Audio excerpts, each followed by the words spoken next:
ওকে। এখন এখন খেয়াল করো, এরপরে আছে ভর বৃদ্ধি।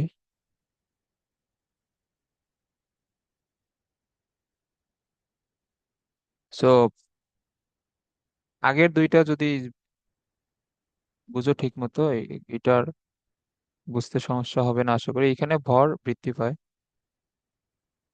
তো ভর যদি বৃদ্ধি পায়, এটা এই সূত্রটা কিরকম হওয়া উচিত? এইরকম। এটা কি বুঝছো? কারণ এম নট কে তুমি যদি একের থেকে ছোট একটা সংখ্যা দ্বারা ভাগ করো, তাহলে কিন্তু এম এম নটের থেকে বেশি হবে। এটা বুঝছো এখন? হুম। ওকে। তাহলে এখান থেকে আমরা লিখবো যে গতিশীল কাঠামোর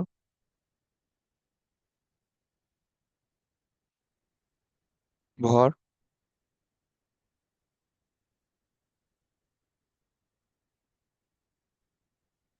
স্থির কাঠামোর তুলনায় কি হবে? বেশি হবে। আচ্ছা, এখন আর আমি এখানে ছবি টবি এঁকে বোঝাই দিচ্ছি না, এটা আশা করি যে বুঝবা এখন। ওকে। এখন আমরা এটা সরাসরি ম্যাথ যদি করি,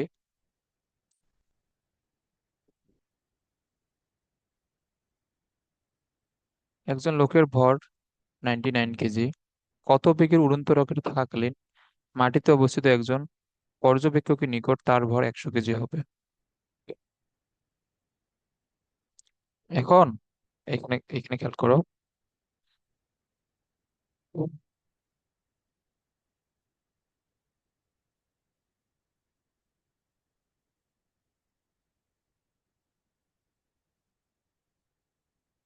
এখানে একজন লোক আছে, তার ভর হচ্ছে 90 কেজি।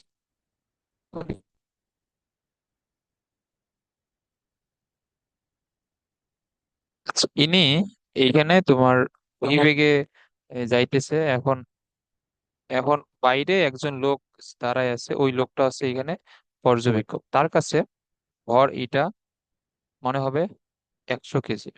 তাহলে আমরা রকেটটাকে ধরবো স্থির, আর এইটাকে ধরবো উল্টো দিকে, এই গতিশীল একটা কাঠামো। এটা বুঝছো? কারণ এখানে কি হবে, তোমার গতিশীল কাঠামোতে ভরটা বৃদ্ধি পায়।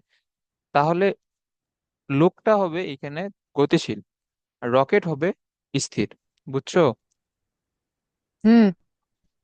ওকে।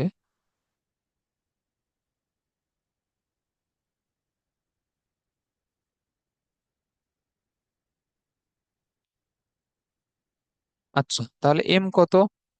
এম হচ্ছে 100 কেজি, এম নট হচ্ছে 99 কেজি, 1 - v² / c²। এখন এইখানে হিসাব করো, 99/100, √ √ কেন, স্কোয়ার হবে 99/100, এর উপর স্কোয়ার, তারপর 1 - এইটা, তারপর আবার √/c। তাহলে এটা হবে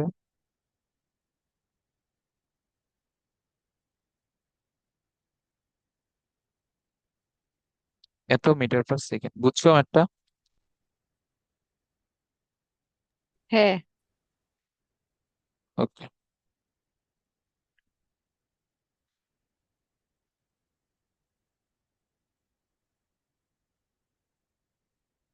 এখন দেখো, একজন মহিলা 30 বছর বয়সে 10 বছরের একটি কন্যাকে রেখে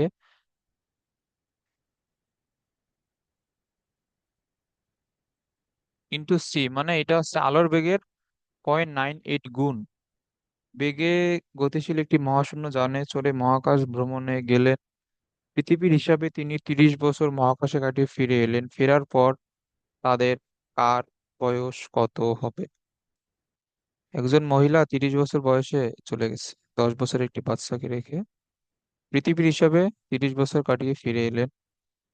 ফেরার পর তাদের কার বয়স কত হবে? আচ্ছা, এখন এখানে তো পৃথিবীর হিসাবে, তো তুমি জানোই এখানে তো দেয়াই আছে তো, এই মহিলা গেছে 30 বছর বয়সে, তাহলে পৃথিবীতে আসার পর পৃথিবীর সাপেক্ষে তার বয়স হবে কত, 60। আর পৃথিবীর সাপেক্ষে তার মেয়ের বয়স হবে 40। তো এটা তো আমাদের নর্মাল হিসাব, আমাদের তো এটা বের করতে বলে নাই। তাহলে আমাদের কার সাপেক্ষে বের করতে হবে? ওই মহিলার সাপেক্ষে তার বয়স কত হবে, এবং ওই মহিলার সাপেক্ষে তার মেয়ের বয়স কত হবে।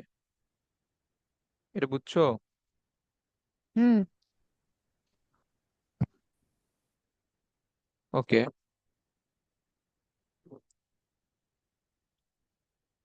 তাহলে এই যে আগে তো সেম টাইপের একটা ম্যাথ করলাম, এইখানে এই 30 বছর এখানে কি হবে বলো তো? টি হবে নাকি টি নট হবে? এইটা হবে উম টি। হ্যাঁ, এটা হবে টি। কারণ এটা হচ্ছে পৃথিবীর সাপেক্ষে, এবং পৃথিবীটা ছিল মহাশূন্য যানের সাপেক্ষে গতিশীল। ওকে, তাহলে আমরা টি নট বের করব, এইটা হচ্ছে মহাশূন্যচারীর সাপেক্ষে।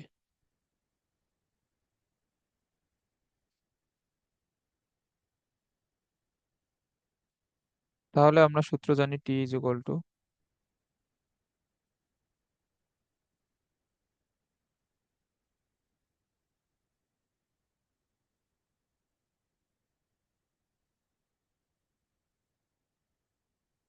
ভি এর মান কত, 0.98 ইন্টু সি, নিচে হচ্ছে সি এবং পুরোটার উপরে স্কোয়ার,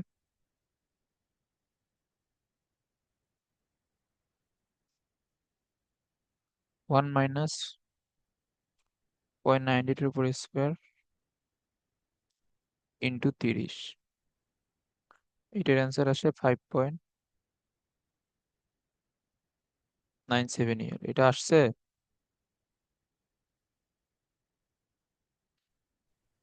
হ্যাঁ, ওকে, তাহলে এখন আমাদের এখানে কি বের করতে হবে? মহিলার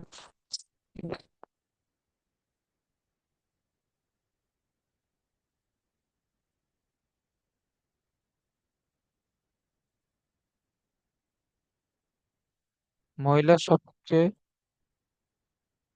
তার বয়স কত হবে বলো তো? বা তুমি এখানে অন্যভাবে লিখতে পারো যে উক্ত মহিলার কাছে মনে হবে তার বয়স, এটা কত, সে 30 বছরে চলে গেছে এবং 5.97-এ ফিরে আসছে, তাহলে এটা হবে 35.97।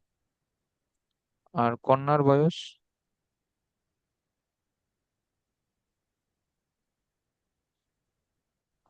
এই আর কন্যার বয়স এই যে কত হবে, 10-এ রেখে গেছে 5.97 পর ফিরে আসছে, তাহলে এটা হবে 15.97 ইয়ার। বুঝছো এগুলো ম্যাথ? হ্যাঁ, বুঝছি। ওকে, এগুলো কিন্তু এই যে ভর্তি পরীক্ষায় আসছে, এটা আসছে চুয়েটে, এটা আসছে কুয়েটে।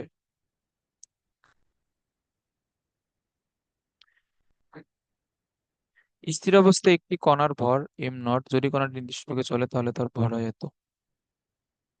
ওকে, দেখো 7 নম্বরে এখানে কি দেওয়া, m0 দেওয়া, m দেওয়া কত,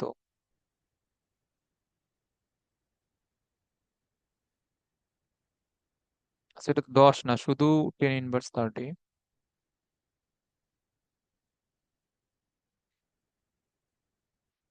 এত কেজি। আর আমরা জানি ভর বৃদ্ধি পায়। তো এখন এটা তো তোমার বেগ বের করতে বলছে, খুবই সহজ একটা ম্যাথ, বইয়েটে আসছে। এরপরে একটি লোকের ভর দেওয়া এত, এটা সহজ, এগুলো পারবো না এখন। পারবো। ওকে, আচ্ছা ধরো এটা তো বেশি তো তাহলে দরকার নেই।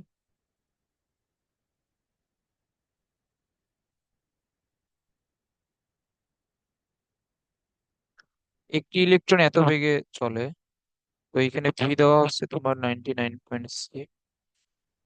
এর চলমান ভর কত, মানে এখানে কি নির্ণয় করতে বলছে, এম নট নির্ণয়, সরি, এম নির্ণয় করতে বলছে। আর এম নট কত, এই যে বলো তো, স্থির অবস্থার ভর।